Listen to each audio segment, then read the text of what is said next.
Hello friends, आप सभी का आपके यूट्यूब चैनल पर स्वागत है। और आज इस वीडियो में हम बात करने वाले हैं इसरो की तरफ से साइंटिस्ट का जो फॉर्म निकाला गया, इसके फॉर्म को ऑनलाइन कैसे करना है। तो चलिए वीडियो को शुरू करते हैं बिना कोई देरी के। तो सबसे पहले यहाँ पे आप समझ लीजिएगा कि कौन कौन बच्चे इस फॉर्म को अप्लाई कर सकते हैं। तो यहाँ पे साफ ही पहले मेंशन किया गया है कि आपको कम से कम बीटेक के अंदर आपका जो है 65% मार्क्स या सीजीपी आपका 6.84 सीजीपी है तो आप इस फॉर्म का अप्लाई कर सकते हैं। यहाँ पे से बीई और बीटेक वाला लिखा हुआ है और यहाँ पे फर्स्ट क्लास होना ही चाहिए, फर्स्ट डिवीजन आपका इसमें होना चाहिए। बात करते हैं कौन कौन से ब्रांच से अप्लाई कर सकते हैं। तो यहाँ पे 3 ब्रांच का नाम देखने को मिलेगा, इलेक्ट्रॉनिक्स, मैकेनिकल और कंप्यूटर साइंस। तो यहाँ पे देखेंगे तो आपका साइंटिस्ट इंजीनियर के लिए 3 ब्रांच के लिए यहाँ पर अप्लाई करने के लिए दिया गया है। और साइंटिस्ट इंजीनियर एससी करके एक है, यहाँ पे 2 ब्रांच को अप्लाई करने दिया, इलेक्ट्रॉनिक्स को और कंप्यूटर साइंस को। आप देखिएगा डिस्क्रिप्शन में आपको लिंक मिल जाएगा, कुछ इस प्रकार का पेज आपके सामने ओपन हो जाएगा। इसके बाद यहाँ पे click here to submit online application का ऑप्शन देखने को मिलेगा, आपको इसके ऊपर क्लिक करना है। इसके बाद यहाँ पे आपको यहाँ पर इस प्रकार का पेज ओपन हो जाएगा, जहाँ पे सबसे पहले आपको सिलेक्शन करने के लिए कहा जाएगा कि किस ब्रांच के लिए आपको अप्लाई करना है। तो जो भी आपका ब्रांच होगा आपको अपना सिलेक्शन कर लेना है। जैसे ही यहाँ फिर ओपन होगा तो यहाँ पे आपके पास 8 स्टेज में फॉर्म को कंप्लीट किया जाएगा। तो सबसे पहला स्टेज यहाँ पे देखेंगे, आपको यहाँ पर अपना नाम लिखने के लिए कहा जाएगा। जिससे मैट्रिक में आपका नाम था वो आपको यहाँ पर नाम लिखना है। इसके बाद आपको जो ईमेल आईडी है, अपना ईमेल आईडी लिखकर ईमेल आईडी को वेरीफाई भी करना है। और ध्यान रखिएगा जो आपका ईमेल आईडी है वही ईमेल आईडी में आपका एडमिट कार्ड भी आने वाला है, इसलिए आपको अपना ईमेल आईडी पे गलती नहीं करना है। इसके बाद आपका जेंडर क्या है, किस कैटेगरी से बिलोंग करते हैं और आप एक्स सर्विसमैन हैं कि नहीं। यानी एक्स सर्विसमैन का मतलब होता है कि इंडियन आर्मी या एयरफोर्स या नेवी में पहले आप कभी काम किए हैं कि नहीं किए हैं। उसके बाद यहाँ पर आपको विकलांग हैं कि नहीं, आपको यस और नो के ऊपर क्लिक करना है। या आप किसी सेंट्रल गवर्नमेंट, स्टेट गवर्नमेंट या ऑटोनोमस बॉडी या किसी भी पीएसयू में काम कर रहे हैं कि नहीं कर रहे हैं। अगर कहीं काम कर रहे हैं तो यस पे क्लिक करेंगे तो इंटरव्यू जब बुलाया जाएगा यानी डीवी के समय में आपको यहाँ पे एनओसी आपको देना पड़ेगा। अगर यहाँ पर नो कर रहे हैं तो कोई दिक्कत नहीं है।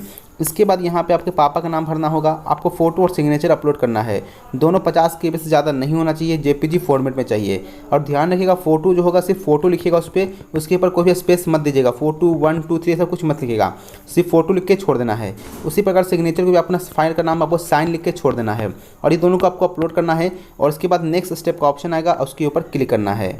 इसके बाद फिर यहाँ पे आपका सेकेंड स्टेज ओपन होगा, जहाँ पे आपको डेट ऑफ बर्थ आपका डालना है। इसके बाद आपका जो एड्रेस है आपको अपना एड्रेस फिलअप करना है। तो पहला लाइन में आप यहाँ पे गांव का नाम लिख सकते हैं और वार्ड नंबर लिख सकते हैं। दूसरा में यहाँ पर अपना पोस्ट ऑफिस का नाम और तीसरा में यहाँ पर थाना का नाम लिख सकते हैं। इसके बाद सिटी का नाम लिखना है, आपका अपना स्टेट का नाम, फिर आपका पिन कोड क्या है और आपका जो मोबाइल नंबर है आपको अपना मोबाइल नंबर लिखना है। इसके बाद यहाँ पर आप अल्टरनेट नंबर छोड़ सकते हैं, कोई दिक्कत नहीं है। इसके बाद यहाँ पर आपका जो रेलवे स्टेशन जो आपसे नज़दीक है उसका यहाँ पर आपको नाम लिख देना है। इसके बाद रिटन टेस्ट सेंटर कहाँ देना चाहते हैं, यानी सेंटर जो आपका है वो हर जगह भारत में नहीं है, कुछ ही जगह पे लिमिटेड किया गया है। तो यहाँ पे 10-12 सेंटर है, यहाँ पे आप सिलेक्शन कर लीजिएगा आपके जो घर से नज़दीक होगा या आपको जहाँ देना है। ये भरने के बाद आपको फिर नेक्स्ट स्टेप के ऊपर क्लिक करना है। इसके बाद यहाँ पे आपका क्वालिफिकेशन एग्जामिनेशन जो दिए हैं उसका डिटेल भरना, यानी कि आपका जो ग्रेजुएशन कंप्लीट किए हैं वो यहाँ पे आपको भरना होगा। अब यहाँ पे आप देखेंगे, यहाँ पे एक चीज़ इंपॉर्टेंट है कि जो बच्चे एली से बीटेक कंप्लीट किए हैं उनके लिए यहाँ पे सिलेक्शन करने के लिए क्या कहा गया, जो डिग्री सिलेक्शन तो करना है लेकिन डिप्लोमा एच बीई बीटेक या बीएससी प्लस बीई बीटेक, यानी कहने का मतलब जो बच्चे डिप्लोमा करने के बाद बीटेक करते हैं तो उनका यहाँ पे diploma plus BE BTech selection करना है। जो बच्चे बीएससी के बाद बीटेक करते हैं तो उनको बीएससी प्लस बीटेक का सिलेक्शन करना है।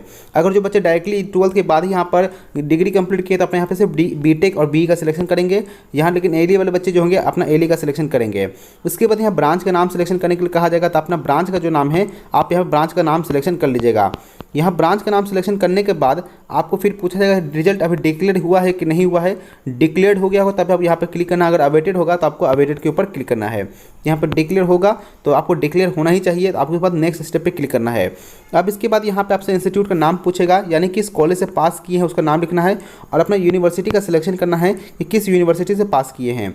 इसके बाद यहाँ पे बोल रहा है कि आपका ये जो डिग्री है वो कोर्स वाइज था कि ईयर वाइज था, यानी सेमेस्टर वाइज था कि नहीं। तो semester wise 1st 2nd 3rd 4th 5th 6th 7th 8 होता है सेमेस्टर, या ईयर वाइज आपको मार्क्स आया तो वो आपको यहाँ पर ध्यान रखना है।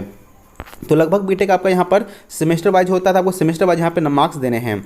इसके बाद यहाँ पे देखेंगे टोटल मार्क्स पूछ रहा है या सीजीपीए पूछ रहा है, जो भी होगा आपको अपना सिलेक्शन करना है। इसके बाद पूछ रहा है कब पास किए हैं, तो जिस साल को पास किए हैं, जिस महीना में पास किए हैं आप उसका यहाँ पर सिलेक्शन कर लेंगे। इसके बाद आपका रैंक क्या था यूनिवर्सिटी के अंदर, 1st 2nd 3rd या इसके अलावा। तो यहाँ पर ध्यान रखिएगा कि क्या कहना है, मतलब यहाँ इसका है अगर जो बच्चे यूनिवर्सिटी के अंदर फर्स्ट सेकंड थर्ड रैंक प्राप्त किए तभी यहाँ पे सिलेक्शन करेंगे।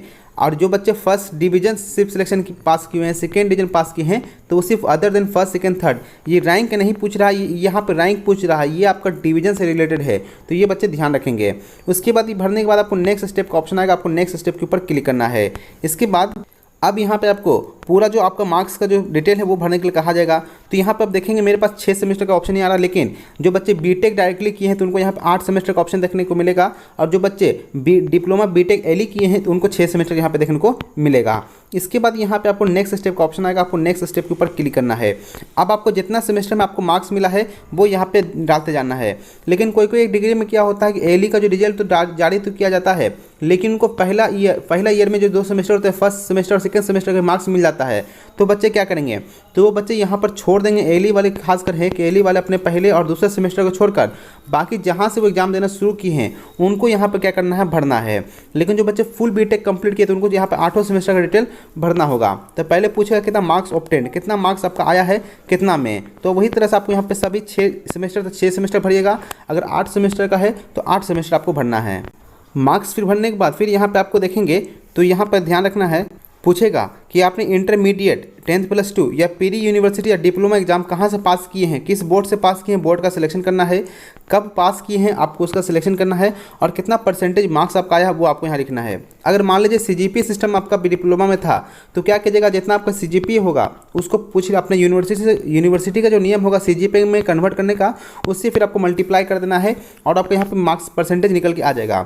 अब जो बच्चे 10th का यहाँ पर डिटेल देना है, किस बोर्ड से पास किए हैं, कब पास किए हैं, परसेंटेज कितना है, वो यहाँ पे भरना है। लेकिन यहाँ पे क्या होता है, सीजीपी सिस्टम होता है सीबीएसई बोर्ड में, तो यहाँ पे ध्यान रखें जितने भी मान लीजिए सीजीपी किसी का भी आया होगा, मान लीजिए 10 सीजीपी किसी का है तो उसको आपको 9.5 से मल्टीप्लाई करेंगे तो 95% है तो 95% भर देंगे। मान लीजिए किसी का 8.4 सीजीपी है, उसको अगर 9.5 से मल्टीप्लाई करेंगे तो मान लीजिए 79.8% सीजीपी आया, परसेंटेज आया, तो यहाँ पे आपको भर देना है। अब इसको भरने के बाद फिर यहाँ पे आपको नेक्स्ट स्टेप का ऑप्शन आएगा, आपको नेक्स्ट स्टेप पे क्लिक करना है। और यहाँ पे आप यहाँ पे 7 स्टेज पे पहुँच चुके हैं, और इसके बाद आपको फाइनल स्टेज आएगा जहाँ पे आपको पेमेंट करने के लिए कहा जाएगा। तो इसीलिए यहाँ पे कह रहा है प्लीज़ वेरीफाई कर लीजिए अपने इन्फॉर्मेशन को जो आपने भरा है। अगर सब कुछ सही है तभी आपको सबमिट के ऑप्शन के ऊपर जाना है। अगर कुछ गलती है तो गो टू प्रीवियस स्टेप का ऑप्शन आएगा, वहाँ पर जाने के बाद आप जहाँ सही करना आप वहाँ पर सही कर सकते हैं। और एक बार अगर सबमिट कर देने के बाद यहाँ पर इन्फॉर्मेशन में कोई भी चेंज नहीं होगा और उसके बाद डायरेक्ट आपको पेमेंट करना है। उसके बाद आपको नीचे आना है और यहाँ पर सबमिट का जो ऑप्शन देखने को मिलेगा, आपको सबमिट के ऊपर क्लिक करना है।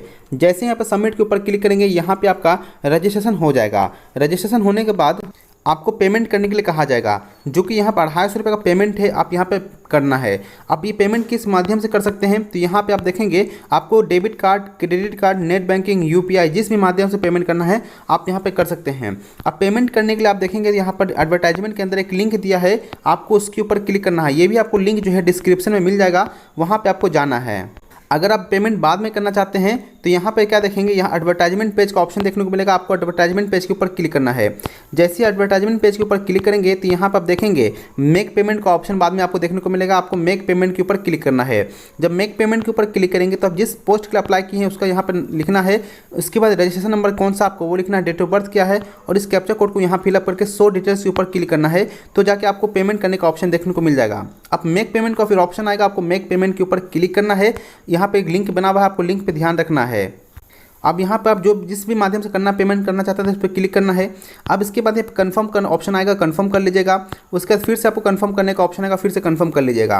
अब यहाँ पे जो कार्ड का डिटेल होगा, अगर कार्ड से पेमेंट कर रहे हैं तो कार्ड का डिटेल भरना है, एक्सपायरी डेट, नाम और उसके भी CVV नंबर और कैप्चा कोड डालना है, पे क्लिक करना है। तो आपके ATM से जो मोबाइल नंबर रजिस्टर्ड उसके ऊपर OTP आएगा, उससे OTP यहाँ पर डालना है और पेमेंट कंप्लीट करना है। जैसे ही पेमेंट कंप्लीट होगा आपको फिर से पेज भेज दिया जाएगा जहाँ पे आपको एप्लीकेशन प्रिंट मिल सके।